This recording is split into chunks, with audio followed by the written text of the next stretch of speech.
So ayan, unahin natin yung pag-isa ng ricado. Laukoy ni siya with a twist. So muna ito ang mga sahog. So unahin natin pag-isa ang sibuyas, tapos bawang, tsaka itong kamatis. So ayan oh, kulong-kulo na yung, masyadong mainit na yung mantika natin. So ilagay na natin ang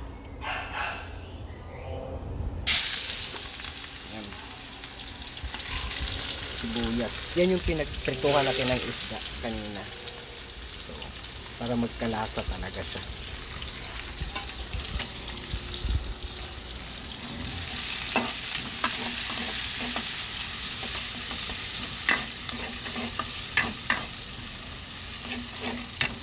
Ayan, itong luto yung kailangan talaga lagi mauuna ang sibuyas guys bago yung bawang kasi mabilis masunog ang bawang eh. So lutong luto na yung sa sobrang init mabilis maluto yung sibuyas natin. Ayan, bawang na ulit.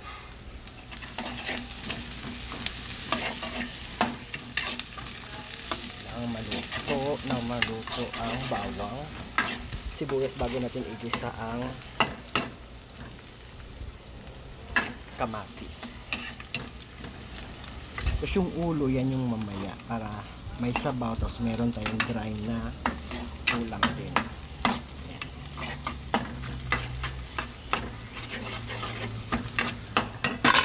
So, ito na yung sitaw tsaka kalabasa.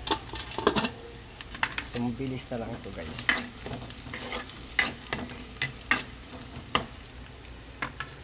So ayan na, pwede na yan. So ilagay na natin yung kamatis natin.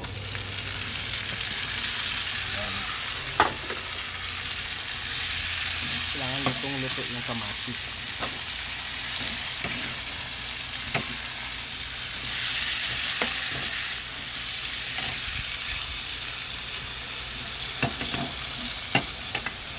So, takpan na natin.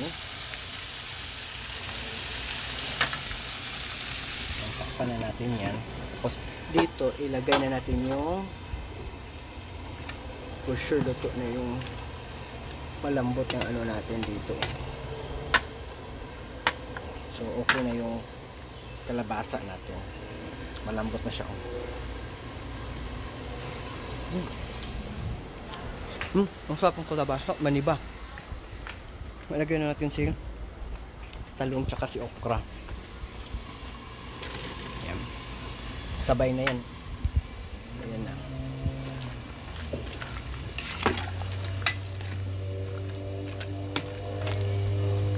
So kuha lang tayo dyan ng konti maya para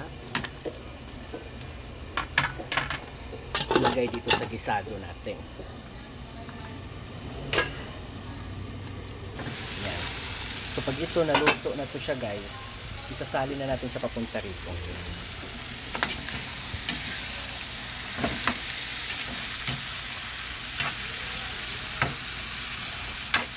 Kailangan lutong-luto yung kamatis natin para hindi madaling makalis. Ngayon lang ako maglauoy nga na ang kamatis guys. Pero usually sa amo amang gudlam may kamatis din naman yun, pero ngayon ko lang kasi ginawa ko na ginigisa ko siya. Tignan lang natin kung masarap. May nakita akong ganito mag-experiment tayo ng lauoy in Bisaya with a twist. Ayan.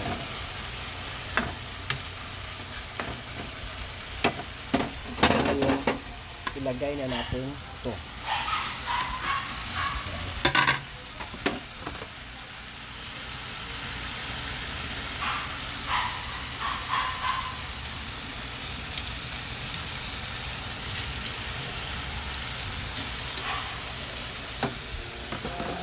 So yun lang mga buntot lang guys kasi ito mamaya masarapin kasi crispy mamaya.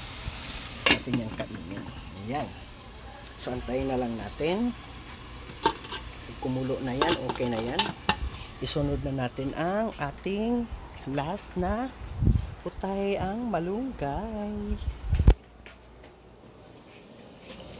Yung malunggay. So, yung kanin natin, ayan, kunti na lang. Uy! Yan o, kunti. So, malapit na. So, sakto lang. Sabay lang to siya. Maluto to. Maluto yan, maluto yan. So, sabay na sabay lang to. Tapos, kainan na.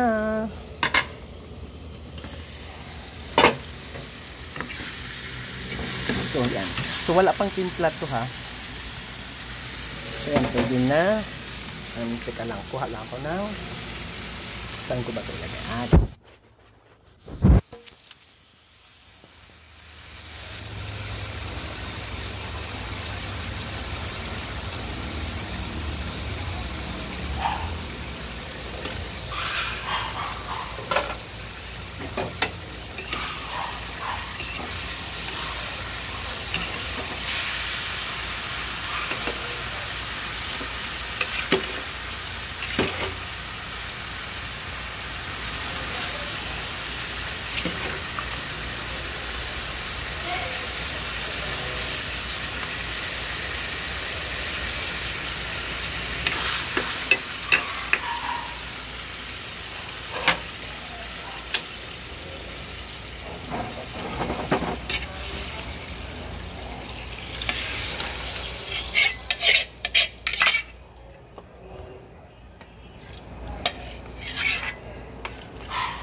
Lipat lang natin ito dito sa malaking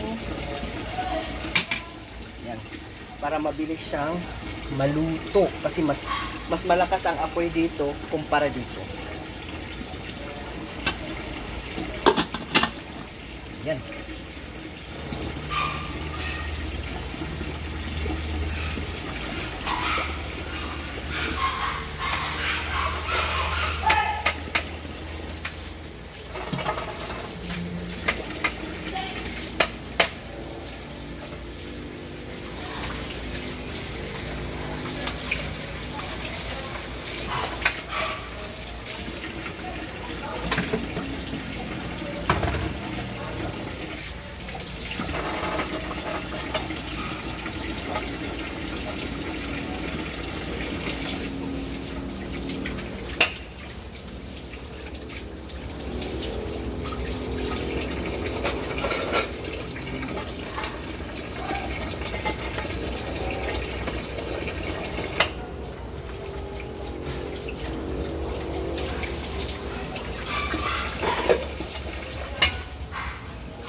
Yan, sukat na yan.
So ayan na.